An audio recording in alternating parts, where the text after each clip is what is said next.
The reason you lose hours to distraction every single time you feel even a hint of stress, well, it's not a failure of discipline. It's a failure of strategy.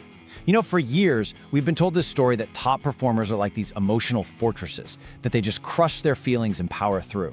But what if that whole strategy, that constant internal fight, is the very thing that's wrecking your focus? What if the secret isn't to become a fortress at all, but to become a surfer? To really get that you are the vast, stable ocean, and your feelings, they're just temporary waves passing through. And this, right here, perfectly illustrates the choice we have to make every time that discomfort shows up. Over on the left, you've got emotional combat. This is our default mode, right? Fight the urge, crush the feeling, build a fortress against our own biology. But on the right, you have a totally different approach, emotional surfing. Riding the wave, observing the pulse of the sensation, and becoming the surfer. Now here's the paradox. The more you fight a feeling, the more it actually controls your hands, the more power it has to steer you right towards that endless, mindless scroll. But if you learn to just observe it, to surf it, it loses its grip and passes all on its own. So that brings us to our first section, the performance paradox. And here, we are going to completely take apart that old myth that you have to wage war on your emotions to get anything done. Actually, we're about to see how that internal fight is draining the very mental fuel you need to perform at your best, which is what makes focus feel like such an uphill battle. And this just nails the point. This isn't just some nice self-help idea. It's a real documented principle from neuroscience called ironic process theory. The classic example is this. Try it with me right now. I want you to try to not think about a pink elephant. Seriously, whatever you do, don't think about it. So, what just happened? A giant pink elephant just marched right into your mind. Why? Because to follow the command, don't think about X, your brain has to constantly scan for X to make sure you're not thinking about it. And that, ironically, keeps the thought right there, front and center. It's the exact same thing with feelings. When you tell yourself, don't feel anxious, you're actually telling your brain to keep checking for anxiety, which just makes the feeling bigger, louder, and way more powerful. So the crucial takeaway here is this. Engaging in emotional combat is, well, it's cognitively expensive. Think of your brain's executive function, your ability to do deep work, to plan, to focus, as a limited battery charge. Well, wrestling with your own feelings, trying to push them down, is like running a massive energy-hogging app in the background. It drains the exact same mental resources you need to solve that tough problem or write that report. So the secret to focus isn't about killing your feelings. It's about learning how to ride out that 90-second chemical surge that's trying to hijack your attention so you can save that battery for the work that really matters. Okay, so if fighting our feelings is a losing game that just drains our focus, what is actually happening in our brains when that urge to procrastinate hits so hard? Well, that brings us to the biology of distraction, a predictable chain reaction that we're going to call the impulse hijack. This is the moment-by-moment playbook of what's happening inside your body when you get pulled off your work. It all kicks off with a micro-trigger, and it's almost never a big thing. It's the blank page, a difficult email, or just a quick thought of, I don't even know where to begin. Instantly, your body responds with what we call chemical heat, a wave of physical discomfort. Maybe for you, it's a tightness in your chest, or a knot in your stomach, or a restlessness in your legs. Your brain, which is wired for survival, misreads this feeling as a threat and just screams, escape. That's the dopamine-detour. That sudden, powerful, irrational urge to do anything else that promises a quick little hit of relief, like checking your phone. And the result? Behavioral debris. 2 hours gone, focus is totally shattered, and you're left with this lingering frustration with yourself. Now, the engine that's driving this entire hijack is a concept called limbic friction. It's that very real, physical tension you feel when you sit down to do something challenging. And here's the problem. Your limbic system, the emotional part of your brain, it's ancient. It evolved to spot physical threats. It has no idea what the difference is between the threat of a saber-toothed tiger and the threat of a boring spreadsheet. To your brain, discomfort is just discomfort, and its number one job is to get you away from it as fast as it possibly can. And I really need you to let this next part sink in. You are not lazy. You are not undisciplined. What you are experiencing is a predictable biological response where you become fused with a temporary impulse. You're trying to solve a 90-second chemical problem with a 4-hour detour to social media. This is not a character flaw, it's a software problem in our evolutionary hardware. But the good news is, we can install an update. And just understanding this process is the very first step to taking back your power of choice. Which brings us right to the solution, the software update itself. We call it the 90-second protocol.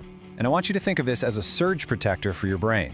It's a simple, super practical, 3-part framework designed specifically to help you navigate that impulse hijack, stay with the discomfort, and keep your focus right where you want it without getting thrown off track. Okay, so here's exactly how it works. It's just 3 clear steps. Step 1 is the somatic label. The moment you feel that urge to escape, you're going to name the physical sensation you're feeling, not the big general emotion. Step 2 is the 90-second gap. You're going to consciously create a pause, stay physically still, and just observe that sensation as it moves through your body. No action, just observation. And finally, step 3, the value-aligned pivot. After the wave peaks and the intensity starts to fade, you take one tiny, almost laughably small step back towards what you were originally doing. All right, let's zoom in on that first step because honestly, it is an absolute game changer. The old way, the emotional combat way, leads to what we call a fused identity. We say things like, I am anxious. Now, when you say that, you're making the feeling your entire identity in that moment. It's not something you're experiencing, it's who you are. And that basically becomes a command for your behavior. You are the anxiety, so you have to act anxious, which of course means escape. But with the somatic label, we deliberately shift to an observational identity. So instead of I am anxious, you say I am noticing a tightness in my chest, or I feel a buzzing in my stomach. You see the difference? The first one is a judgment, the second is just data. And what's so incredible is what's happening in your brain when you do this. By just describing the physical location of the feeling, you are literally shifting brain activity away from your reactive, emotional limbic system and up into your analytical, observant prefrontal cortex. And in that moment, you become the scientist of your own experience, not the victim of it. So why is this simple 3-step protocol so incredibly powerful? Well, that brings us to the science of the surf. We're going to look at the neuroscience that explains exactly why this works so well. Because this isn't just some mental trick. You are actually using fundamental principles of brain function to literally rewire your response to discomfort over time. So let me ask you a question. When you feel a sudden rush of anger, or that wave of frustration, or that jolt of anxiety, how long do you think that feeling, as a purely chemical event, really lasts inside your body before it's just naturally flushed out? A few minutes? 10 minutes? An hour maybe? The answer is the key to this whole 90 seconds. That's it. Just a minute and a half.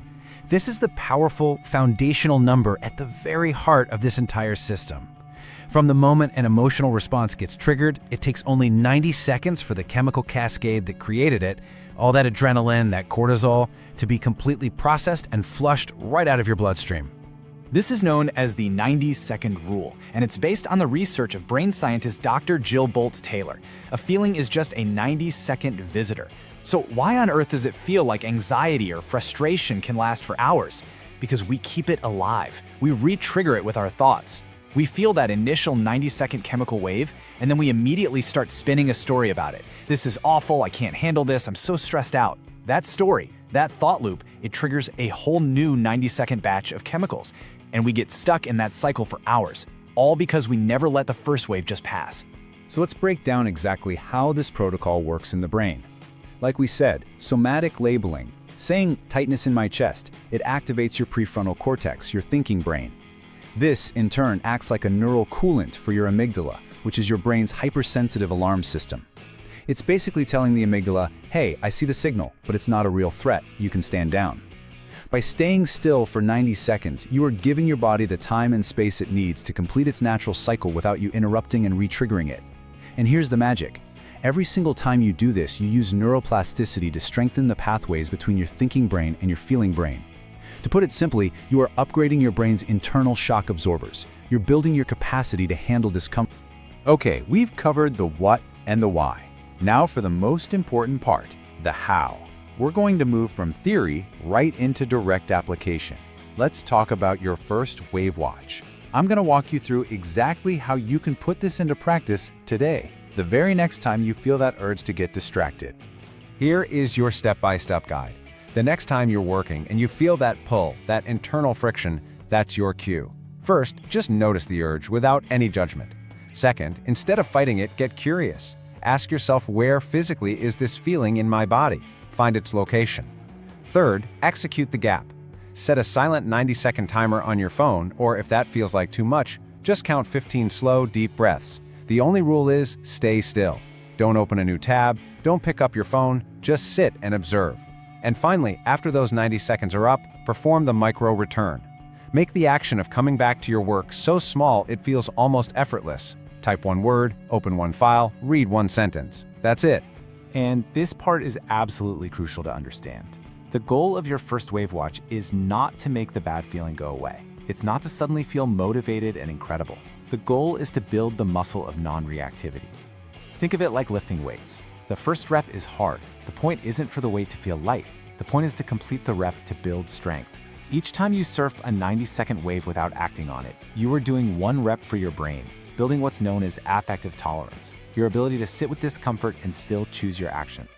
So let's bring this all home in our final section, which you can really think of as step 1 in a whole new mindset: master the wave. Because this practice isn't just another productivity hack, it's a fundamental shift in your relationship with yourself. It's about learning to master the wave, and in doing so, realizing that you are the vast, deep ocean, not the temporary wave that just happens to be passing through. This is the ultimate takeaway. Sustainable, high performance is not about getting to some perfectly calm, stress-free internal state. That's a total myth, and it's impossible. True productivity is about cultivating the presence of the surfer inside of you. That part of you that can feel the rise of a powerful wave of discomfort and know with a calm, grounded confidence, this is just a 90-second chemical event. I can handle this. This too will pass. So remember this: stress is a wave, not a wall. You can move through it. An impulse is a biological suggestion, not a command. You always have a choice. This practice proves, one rep at a time, that you are the architect of your response, not the victim of your temporary pulse. Mastering your focus isn't about doing more or trying harder. It's about mastering systems that make focus feel effortless, and that entire system starts with the 90-second surf. So that's your challenge. The very next time you feel that urge to distract yourself, don't fight it and don't run from it. Get curious, get still, and just surf it. Sit through the chemical heat, watch it peak and then fade, and prove to yourself that you were always the one in control. Because when you learn to surf the wave, you save the day.